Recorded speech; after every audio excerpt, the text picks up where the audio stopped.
Querido Deus, Pai Santo, Senhor da Glória, obrigado, meu Senhor, por mais um dia que Tu nos concede. Obrigado, Senhor, pela Tua bondade, pela Tua graça, pelo Teu amor manifestado em nosso Senhor Jesus Cristo. Obrigado pelo perdão dos nossos pecados. Obrigado pela comunhão que temos, ó Deus, com o Pai, o Filho e o Espírito Santo. Obrigado, Senhor, pelos nossos irmãos. Guarda cada vida, manifesta o teu poder no coração da igreja. Pai bendito, Senhor da glória, guarda os teus servos na cidade e no interior. Guarda a tua igreja em toda a terra, Pai. Em nome de Jesus Cristo te pedimos e te agradecemos. Amém. Louvado e exaltado seja o nosso Deus. Meus queridos irmãos, estamos de volta com a palavra ao amanhecer. O desejo do meu coração é contribuir com a Igreja de Jesus. Tenho feito isto durante algum tempo e eu me torno muito repetitivo. Mas a rede social, ela é como o oceano. Todo dia tem onda, todo dia tem gente, tem coisa nova, todo dia tem descoberta. Então, nem sempre as pessoas sabem o que a gente faz, nem sempre as pessoas já ouviram. Também muitos não têm interesse nenhum, mas você que se propõe fazer alguma coisa que julga ser correto, ser justo, ser agradável, necessário e ser bom para a edificação, então se pronuncie. Eu me pronuncio. Não gostaria nunca de ser abusivo, de abusar, mas cada um se propaga. Eu me propago para propagar a palavra de Deus. Eu não faço isto por alguma vantagem. Não tenho conta remunerada, não tenho outro interesse, não faço do meu trabalho trampolim para qualquer atividade. Não. Nosso objetivo é este. Pelo tempo, a gente já deveria ter um pouco de credibilidade. Mas é tanta coisa nova, estranha e tal, que também não cobro de ninguém. Mas no ar nós já estamos há 34 anos. E o nosso desejo é continuar fazendo a obra de Deus. Nós vamos meditar Salmo 115, versículos 15 a 18. Nós temos, meus queridos, a felicidade de acreditar no que é coerente. A palavra de Deus, a revelação de Deus, o amor de Deus, o que o Senhor propõe para o homem que Ele criou como a sua imagem e semelhança. Então, a proposta de Deus, o propósito divino é maravilhosamente nobre. Agora, eu aceito? Você aceita? Estamos à altura desta proposta, deste propósito? Salmo 115, versículo 15. Sois benditos do Senhor, que fez os céus e a terra. Os céus são os céus do Senhor, mas a terra a deu aos filhos dos homens. Os mortos não te louvam, ó Senhor, nem os que descem ao silêncio. Mas nós bendiremos ao Senhor, desde agora e para sempre. Louvai ao Senhor. Um texto bem pequeno, falando de grandes realidades. Primeiro, versículo 15. Deus não criou o ser humano para viver na perversidade, na maldade. Deus não criou o homem para ele buscar refúgio nas trevas, na corrupção, na enganação, na ilusão, na magia, que são provenientes de Satanás. Deus criou o homem para que o homem fosse bendito de Deus, ou seja, Deus criou o ser humano para que o ser humano servisse como um aprendiz de justiça. Eu aprendo justiça da parte de Deus, através da palavra de Deus. E eu faço justiça no meu tratar com as pessoas. Eu devo fazer justiça aos meus iguais. Aos meus irmãos. Eu, um funcionário de empresa, um funcionário público, um militar, eu devo ter um padrão de conduta que não oprima, que não faça o mal, porque eu sou aprendiz de justiça. Seja bendito do Senhor. Sois benditos do Senhor. Sejais benditos do Senhor. O Senhor que fez os céus e a terra, o Deus que se revelou e chamou você. Esta é a grande realidade. Deus não criou o homem para a maldade. Deus não criou o homem para a infelicidade. Deus criou o ser humano para viver em paz, para ter comunhão e ser bendito. Aquilo que o Senhor Jesus ensinou com tanta maestria em Mateus capítulo 5. Bem-aventurados, felizes, benditos, felizes, bem-aventurados, os que têm coração quebrantado, que têm humildade, que têm fome e sede de justiça. O Senhor Jesus deixou isso muito claro e prático. No versículo 2º do nosso texto diz: os céus são os céus do Senhor, ou seja, os céus é o domínio de Deus, a casa de Deus, a morada de Deus, é o espaço de Deus, os céus, sem precisar a imensidão dos céus. Aqui, o salmista não precisa, ele não descreve a imensidão dos céus, mas ele descreve os céus, e os céus são o domínio de Deus. Os céus são os céus do Senhor, o domínio de Deus. Então, neste aspecto, esqueça os céus. Esqueça, porque os céus não serão nunca o domínio do homem. Os céus devem ser a morada do homem, o refúgio do homem, e não o domínio. Agora, olha o que diz este mesmo versículo em relação à terra. Mas a terra Deus deu, ou doou, ou entregou, ou confiou aos filhos dos homens. Então, todas as campanhas de atividade decente, todas as campanhas de respeito à natureza, à ecologia, todas estas coisas fazem parte do domínio do homem. Os céus são os céus do Senhor. Não preciso ter nenhuma preocupação com os céus, até porque não teria domínio. Os céus são os céus do Senhor. Agora, na terra, a parte que eu habito, o lugar que eu resido, onde eu tenho uma propriedade, onde eu posso criar animais, eu posso cultivar o solo. Bom, aqui sim, a terra ele entregou aos homens, ele doou aos homens. A terra, sim, pertence aos homens. Os céus pertencem ao Senhor e estão sob absoluto domínio do Senhor. A terra pertence ao Senhor, mas ele doou aos homens e os homens têm responsabilidade com a terra, o seu lar, o seu habitat.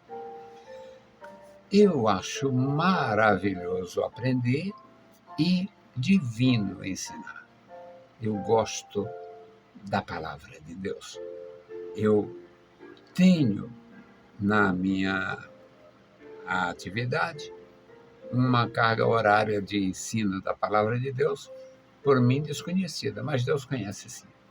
E não tem nada que me motive, que me mova mais rápido para o solo da presença divina do que o conhecimento da palavra de Deus e a disposição, a predisposição de expor a palavra de Deus, de proclamar, de publicar a palavra de Deus. São realidades outras. Então, primeiro, no versículo 15, Deus não criou o homem para maldade, maldição e engano. Sede benditos do Senhor, que fez os céus e a terra. No segundo, os céus pertencem ao Senhor. É o habitat dele, o domínio dele, a morada dele. A terra pertence ao Senhor, mas ele entregou aos homens. Então, sejamos zelosos da terra, sejamos sábios no uso do solo, sejamos sábios no nosso viver físico, material, humano. O versículo 17 diz: os mortos não louvam ao Senhor. O louvor é uma experiência do nosso ser. O louvor é uma experiência da nossa vida na triplicidade da nossa manifestação. O meu corpo me move, me leva, me induz, me conduz até a casa de Deus. O meu emocional, o meu espírito, o meu ser, a minha compreensão dos valores e da revelação de Deus me motiva a exaltar o seu nome, a elogiar. Louvor para Deus é como elogio para o amigo. E ainda tem a outra realidade, já que a nossa vida é passageira, já que nós temos aqui uma brevidade existencial, tem a realidade outra deste versículo 17.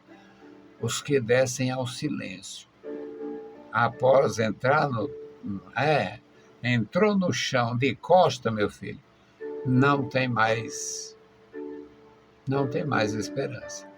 Aqui é o seguinte: enquanto você vai, vem, decide, ouve, aprova, reprova, critica, elogia, é neste contexto do entendimento que você também deve glorificar, exaltar, bendizer e se entregar ao Senhor para que Ele domine você por toda a eternidade.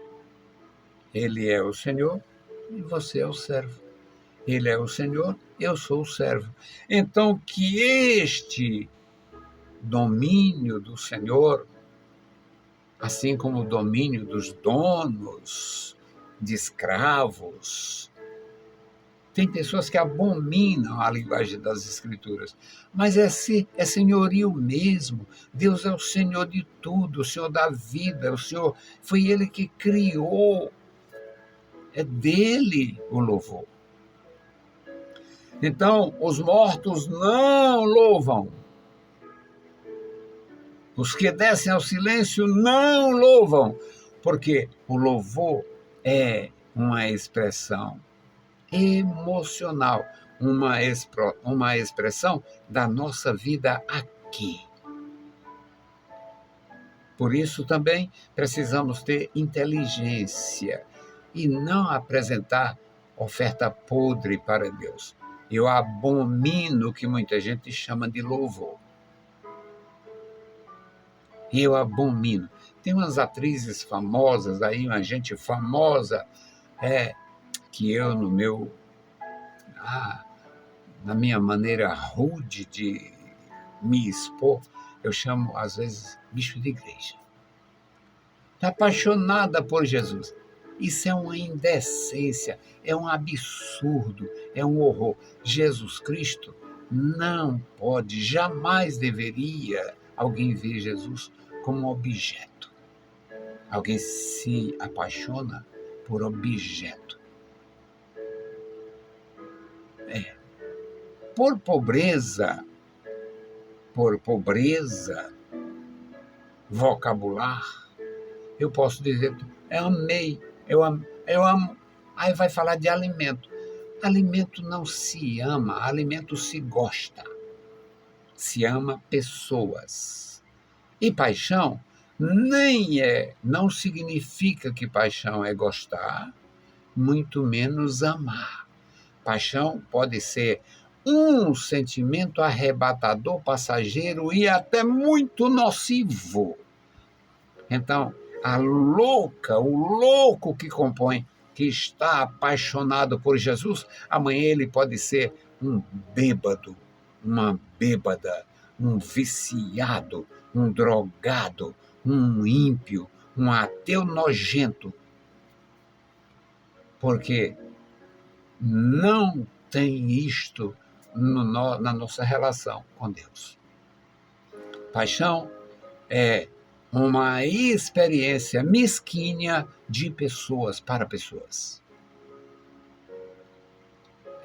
Experiência mesquinha. Aprenda isto e não esqueça nunca mais. Não se apaixone, ame.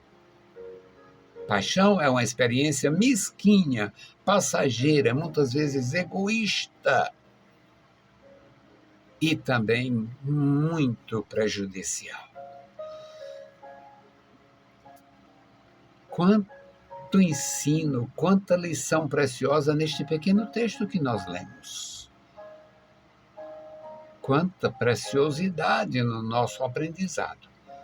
E o último versículo 18, este salmo diz: mas nós bendiremos ao Senhor desde agora e para sempre. O prazo do nosso contrato com Deus há de eterno, para sempre, pelos séculos dos séculos. Sem o amém. Meus queridos irmãos, amemos o Senhor, louvemos ao Senhor, sirvamos ao Senhor e sigamos ao Senhor, porque Ele é maravilhoso. A minha intercessão hoje é pela família Camelo. Olha, eu conheço muitas famílias grandes, importantes e tal. Agora, eu tenho só uma parte aqui dos meus irmãos, meus camelos de estimação. O casal era extraordinariamente amável e amado. Eu tive muito carinho pelo casal. E aqui os filhos. Eliseu Camelo, pastor. Eliel Camelo, empresário. Elionai Camelo, empresário, tem um filho pastor. A Elda, todos estes são casados, todos têm filhos, todos têm sua história. A Elda, a Eunice, o Eleazar, e eu só lembrei de uma parte, da família Camelo. Oremos ao Senhor por eles e louvemos ao Senhor pela vida deles e pelo que eles receberam em casa, testemunho grandioso de um pai, de um pastor decente e de uma mãe cuidadosa e zelosa. Bendito o Senhor, Pai Santo que estás nos céus, nós te louvamos. Obrigado pela vida, pela salvação, pela comunhão e pelo teu profundo amor. Abençoa os meus irmãos, a tua igreja em toda a terra. Agora, meu Senhor, estenda as tuas santas mãos sobre a família Camelo. Ó Deus, tu conheces, tu sabes o número, a numerosa família Camelo, os filhos do teu servo, pastor Camelo, a irmã Terezinha. Ó Deus, filhos e filhas, genros e noras, netos e netas, bisnetos e tetranetos. Ó Deus, toma em tuas santas mãos a descendência, a geração dos teus santos. Guarda eles, manifesta o teu poder e dá o necessário, a saúde, a paz, o vigor e a graça. Deus todo fiel, Deus todo poderoso, Senhor da glória, ouve a nossa petição. Em nome santo de Jesus Cristo te pedimos e te agradecemos. Amém. Meus queridos irmãos, a paz do Senhor e bom dia.